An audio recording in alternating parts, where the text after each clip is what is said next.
The financial system is going to change because there are enough human beings seeing what's happening. Right? There are many human beings who believe in lack as their reality, but there's a greater number and a growing number of human beings who are seeing that this belief in lack is really false, and they want a world that reflects this new awakening truth.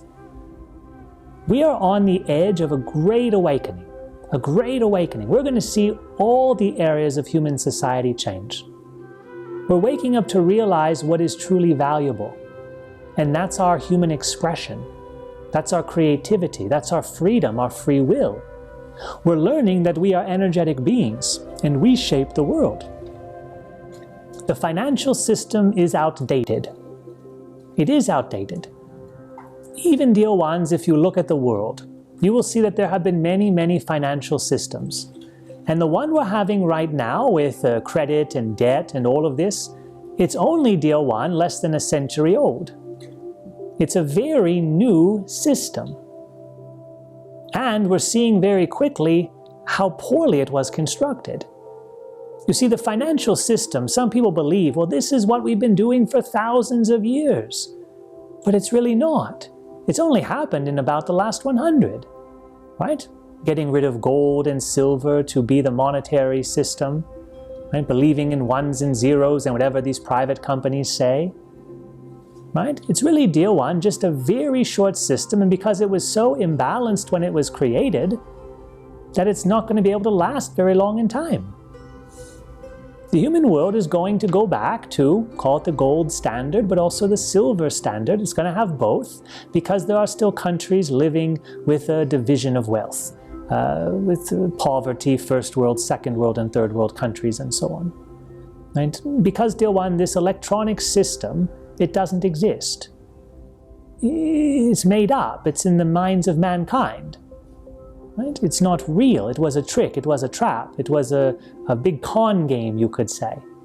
Right? We're going to convince you to give us all your gold and all your silver, and we're going to give you a piece of paper.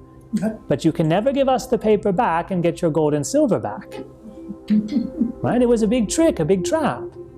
Now the problem was the people who pulled the wool over everyone's eyes were the only ones who knew the game. The human beings thought, oh, it's the same as it was before. They weren't informed. But the world has changed. We're so much more awakened. We're so much more aware. We're so much more empowered. So the currency system is going to change. It's not going to be a purely digital currency. It needs something physical to relate to. It's not going to be a paper currency either. It's going to be backed by actual physical possession of something like a precious metal. And, dear one, it's also going to have a different kind of creative direction. You see, because even in the past, human beings relied on gold and silver, and the ones who could mine it and produce it, well, they had it all. It's going to be different now, because human rights are going to be made more important. Fairness, equality, no longer abusing human beings. Technology, electronics, robotics, it's allowing us to move in this direction where we can no longer exploit human labor and exploit human beings. Now, it's a few decades away, but we're moving to it very, very quickly. We're talking about the electronics and the robots working for us.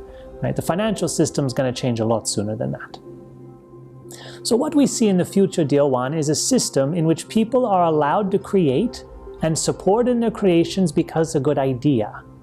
And that money is not always exchanged for these types of projects.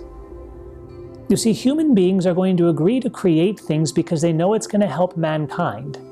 And it doesn't have to be funded. Resources can be allocated towards projects. And it doesn't have to be funded. It's a different way of looking at the world in which people are choosing that which serves the higher good. So there is still going to be a physical structure of commerce, but in addition to that, there's really going to be a forward-looking direction in which human beings are deciding to do things because it benefits mankind, and finances don't restrict those projects. You see, because the problem is, dear one, when finances restrict projects, good projects, then we slow down our evolution.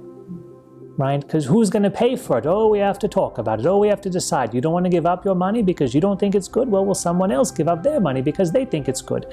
And before you know it, there's all these stacks of paper and all this passage of time. Right? There's going to be organizations and realizing, no, we have the manpower, we have the computer systems to compute the calculations that are needed. We have the machinery to perform the function. Right? We don't have to move around all these financial resources in order to approve the project. Maybe we just need to move around some fuel. Okay, let's just purchase the fuel perhaps, or let's receive a donation, right? Because we all know that it's helping us. We're moving into the heart chakra state of consciousness, so the division of personal wealth is going to be less important and the prospering of society is going to be more important. And this is what we're really waking up into. So in the global stage, we're seeing an abuse of power unlike any time before. And what we're learning, dear one, is this is not the direction we want to be headed in. We're learning that we've had the wool pulled over our eyes, and part of what gives that wool its weight are these large numbers of ones and zeros that exist in cyberspace. Right? We believe, oh, this person has all these ones and zeros behind their name. They're so powerful, we have to agree with them. Right? What they say is the truth. Why? Because they have all these ones and zeros. Right? And what we're going to realize is that there's something else guiding us besides ones and zeros, besides finances. Finances were valued, dear one, because we struggled for our survival, our material survival. But now that we've mastered material survival, we know how to farm and shelter in amazing ways, we no longer value finances in the same way as before. Finances have become luxuries in most parts of the world, right? Because our survival is secured. So what's happening is we're actually valuing finances less and less and less, and we're valuing creativity more. Right? We're valuing innovation, creativity, forward direction more and more. So the new system is already being born. We can see it happening in front of our eyes. But yes, this financial system of debt and credit, it's going to disappear from the world. It was never sustainable from the moment it was created. It was a trick, it was a trap from people trying to gain unlimited power. It's going to fall away very, very soon.